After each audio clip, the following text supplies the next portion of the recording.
Thanks very much and welcome. I'll dive straight into the presentation. So first up, what does Isotana do? We are in the security video analytics space. So security surveillance cameras are ubiquitous all over the world. You walking into this presentation today probably went past 8 or 9 networks and maybe 30 or 40 different cameras and were surveilled on those cameras. One of the really interesting things is the vast bulk of those cameras are never actively watched. And what Isotana provides is a software platform that analyzes the footage for each individual camera. It learns movement patterns that take place in front of that camera over a 2-week period, and at the conclusion of that period, it is able to report anomalous and unusual movement in real time. So an easy way to think about Isotana is it's like movement detection on steroids. Normal movement detection will remove approximately 40% of surveilled time because 40% of the time there's nothing happening in front of surveillance cameras. Isotana removes 98% of surveilled time. So you're just focused on the 2% that's really interesting. What we do with our software is we take that 2% and we deliver it into the security operations centers in front of the security operators who typically are not looking at these cameras actively because there's way more cameras than there are people and they're not able to respond. So we reduce risk by presenting events as they are happening right up in front of the security operators. But perhaps more importantly and most recently, we've been pitching this to guarding companies because we massively increase the ability of an active surveillance network where guards are actually the operators are actually looking at the cameras, from looking at something from 40 to 60 cameras in a typical installation to being able to monitor 250 to 300 cameras. So I'm going to take you through a little bit more about Isotana, how we deliver this. But suffice to say, that little image of the green people moving around, Isotana looks at pixels. It doesn't draw boxes, it doesn't understand people, it doesn't understand the objects it's seeing. It analyzes the pixels to determine this unusual movement. When it finds something unusual, it delivers it on a unique black screen interface, which is at the bottom right there you can see, and it pops in, fades out, and away you go. So a quick overview of the company. I've mentioned about how the vast bulk of surveillance networks are not actively watched. With AI technology coming along, and there are a lot of companies out there trying to pursue this particular goal. There's a clear unmet need for real-time surveillance out there in the world. The global video surveillance analytics market is already forecast to reach $12 billion within the coming years.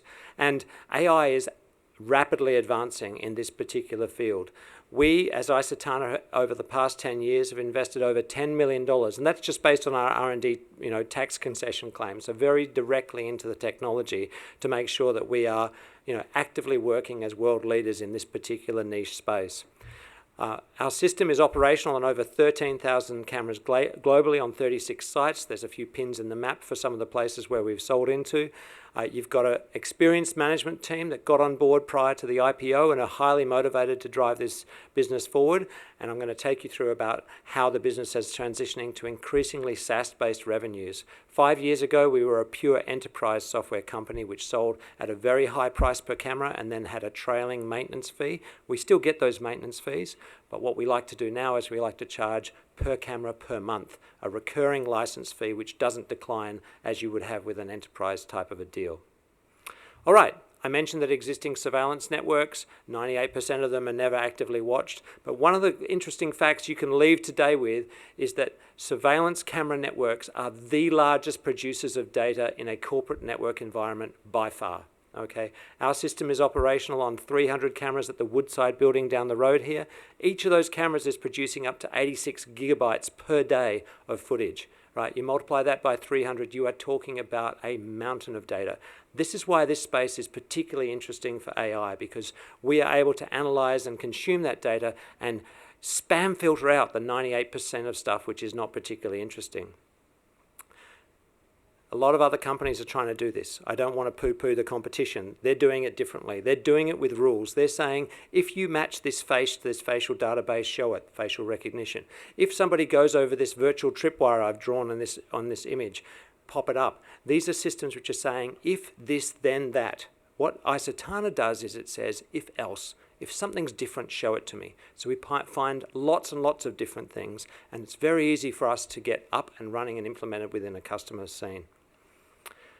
I mentioned about the market. It's large, it's fast growing. It's one of the reasons why I'm highly motivated to be the CEO of Isotana. The other area that's really exciting and is attracting some amazing talent into our organization is the way the technology has been advancing in the last 2, 3, 4 years. AI is all over the place, but companies like NVIDIA are building incredible platforms that allow us to bolt on to our 10 years of real-world experience, to bolt on to our amazing base of existing customers and reference sites, and to deliver incredible advancements in our product. And there's some super exciting stuff happening through the course of 2021. It's all on our product roadmap. We're well on track, and I'm extremely pleased with where we're going. One of the things that we can do is we filter this data down to a reasonable level of feed, and then we can start providing some context-aware information to our customers. We can actually say there's a fight going on in a prison, so people can react immediately. We go beyond just saying there's something unusual to saying not only is it unusual, but this is what's happening and you need to do something straight away. So that's an exciting new development that's going to be happening in Isotana over the coming 12 months. Just to describe our typical customer, they'll have anything from 50 cameras to 2,000 cameras. Those cameras will go into a security operations center. The customers are principally increased in reducing risk, protecting property, protecting lives. However, there are other customers that we can sell to which are in the guarding services business, and these people are interested in increasing their revenue, increasing the efficiency of the security operators that they have in those control rooms and managing those control rooms for the end customer. We've had excellent success pivoting our sales efforts towards areas where there is money to be spent. When COVID hit, we got slammed because our best markets were casinos, they were shut down, retail centers, they were shut down, and campuses, they were shut down. So all of these particular verticals where we'd done very well historically were suddenly not spending any money. We moved our efforts towards prisons and guarding services, and within a very short period of time have secured a number of orders in that space. The return on investment for our customers is clear. This is a sample of some of the events we pick up. I'm going to show you some fun videos if I still have time at the end as examples of that. We've also had distribution success this year. One of the things that differentiates us from other startup competitors is the 10 years of being in the market.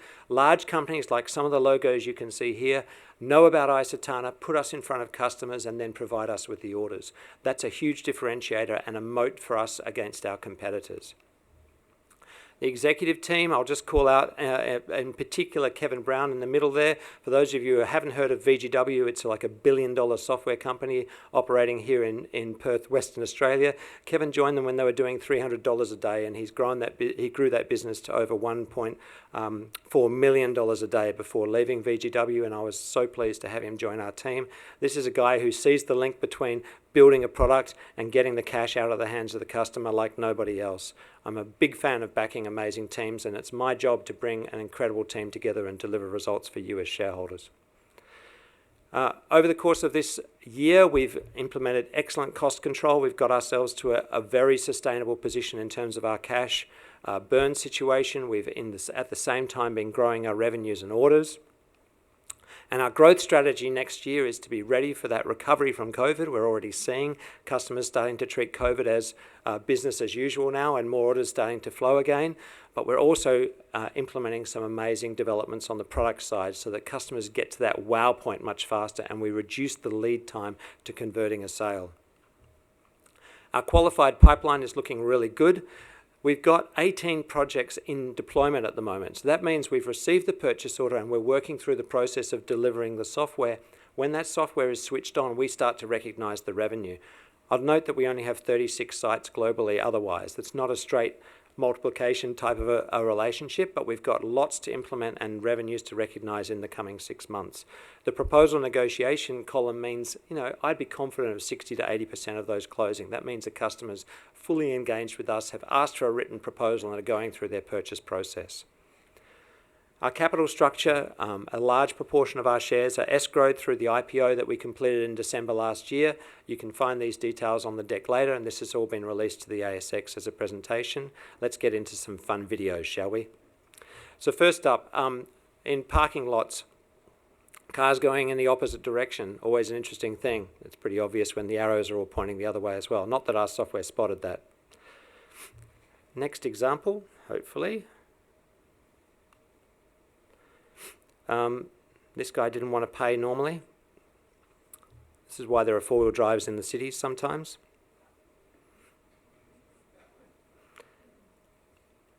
Next example. So this is actually a storage yard for rolling stock for a train operator, and they saved $2 million a year by implementing Isotana around the perimeter of their train storage yard by catching the graffiti artists who are coming in and painting their carriages. Enormously expensive to remove.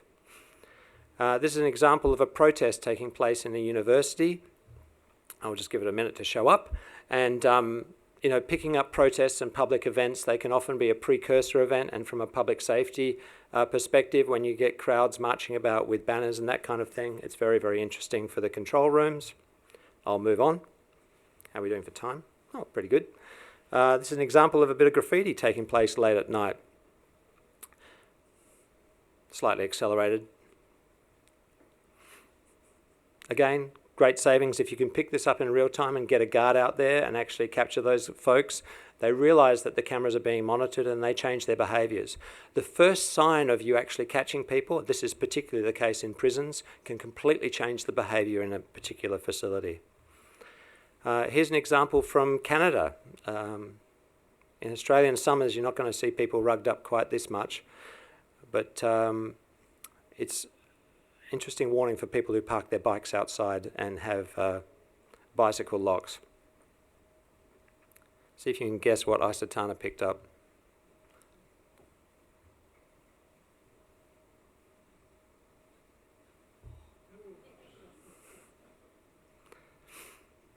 So that's the first bike. And I think the other chain was a lot smaller. And they're away. This is actually a bakery within a prison. This is just to show that Isotana picks up bursts of smoke. We also pick up flame that takes place in front of a camera. So this guy at the bottom left is opening the oven. I think they overdid the croissant this morning. And there's this big burst of steam. That's the first anomaly that Isotana's picked up. But perhaps more importantly is when the steam gets to the camera, and you'll see what happens to the lens. You get this obfuscation. And whenever lenses start to get blocked, if that's actually being done by a person in a prison, it's a sure sign that something nefarious is going to take place a little later on. This example is from that same prison. It's a minimum security prison, so they don't have bars on the windows. Have a look at the team at the top. Who would have thought that when you're in a prison, you're going to get robbed by the other prisoners? And that's the end of my presentation, and thank you for your attention this morning.